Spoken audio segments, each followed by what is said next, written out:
बात उन दिनों के है जब देवों और दैत्यों के बीच एक भयंकर युद्ध चल रहा था। हजारों दैत्य देवताओं के हाथों मारे गए, लेकिन हर बार वे फिर से जीवित होकर युद्ध में वही शक्ति और क्रोध के साथ लौट आते। देवताओं ने वीरता से लड़ाई लड़ी, लेकिन अंत में भगवान इंद्र ने देखा कि उनकी सेना का बहुत बड़ा नुकसान हुआ। कई देवता मारे गए और उससे भी अधिक गंभीर रूप से घायल हुए। लेकिन आश्चर्यजनक रूप से युद्ध क्षेत्र में एक भी दैत्य का शव नहीं मिला। कुछ अधमरे योद्धाओं ने कहा कि उन्होंने उन्हीं दैत्यों से कई बार लड़ाई की जिन्हें वे पहले ही मार चुके थे। इंद्र और सभी देवता इस रहस्य से भयभीत हो गए। तब देवर्षि नारद ने इसका रहस्य उजागर किया। दैत्य गुरु शुक्राचार्य के पास संजीवनी मंत्र की विद्या थी। यह एक गुप्त मंत्र था जिससे किसी भी मृत व्यक्ति को जीवित किया जा सकता था, चूंकि केवल शुक्राचार्य ही इसे जानते थे। देवता कभी भी दैत्यों को हरा नहीं सकते थे। यह देवताओं के अस्तित्व के लिए खतरा था।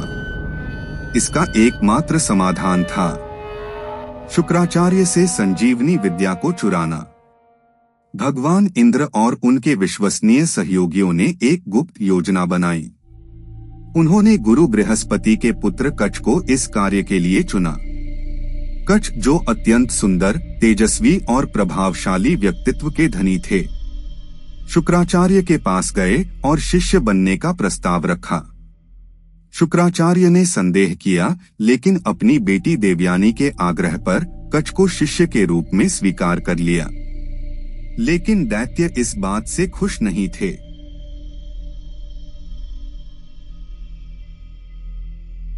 देवयानी, जो सुंदर और मासूम थीं, कच्छ की ओर आकर्षित हो गईं और उससे प्रेम करने लगीं।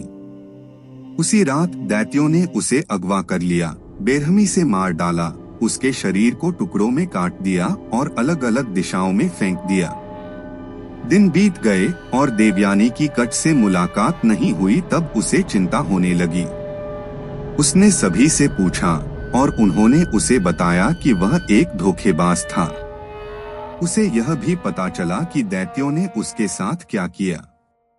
दैत्य उसकी निर्मम मौत पर हंस रहे थे। वह अपने पिता के पास गई, उनसे विनती की। रोते हुए उनके सामने गिर पड़ी।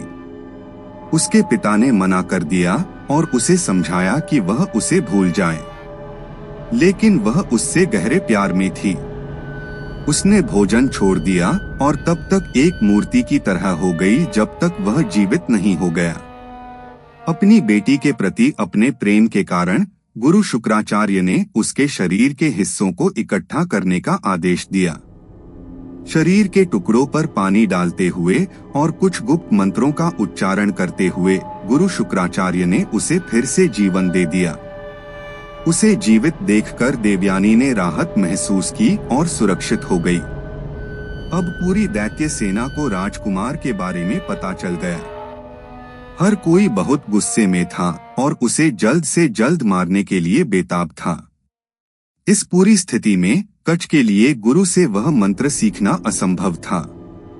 उसने देवयानी से इसके बारे में पूछा और कई बार कोशिश की, लेकिन वह इसमें असफल रहा। अगली रात दैत्यों की मदिरा के लिए एक सभा थी। निर्दयी दैत्यों ने उसे फिर से पकड़ लिया, उसे जिंदा जला दिया। उन्होंने उसकी दर्द भरी चीखों के बीच हर घूंट का आनंद लिया। वह फिर से मर गया। इसके बाद उन्होंने उसकी राख को शराब के गैलनों में मिलाया और सभी को परोसा। अब उसे जीवित करना असंभव था, जब तक कि उन दैत्यों में से किसी को न मारा जाए जिन्होंने वह शराब पी थी। देवयानी फिर से रोई। इस बार उसने और जोर से अपने पिता से विनती की, लेकिन उसके शरीर का कोई अंश बचा ही नहीं था जिससे उसे जीवित किया जा सके। वह सब कुछ छोड़कर अपने पिता के पास गई और उनसे किसी भी तरह उसे वापस लाने की मांग की। वह देवगण का राजकुमार है, ऐसा व्यक्ति जिसे केवल हम ही मार सकते हैं। वहाँ का कोई भी व्यक्ति हमारे प्रेम के योग्य नहीं है। वह यहाँ केवल हमें धोखा देने आया था। उसे भूल जाओ और मैं तुम्हारी शादी किसी और योग्य व्यक्ति से कर दूंगा, गुरु शुक्राचार्य ने उसे समझाया। पर वह कुछ भी सुनने को तैयार नहीं थी। उसकी राख यहाँ मौजूद कई दैत्यों के शरीर में है। आप उसे मेरे लिए वापस लाए, देवयानी ने अपने पिता से कहा। इसके लिए मुझे पहले किसी दैत्य को मारना होगा, और यदि मैंने किसी को मारा तो देवताओं का राजकुमार वापस आ जाएगा।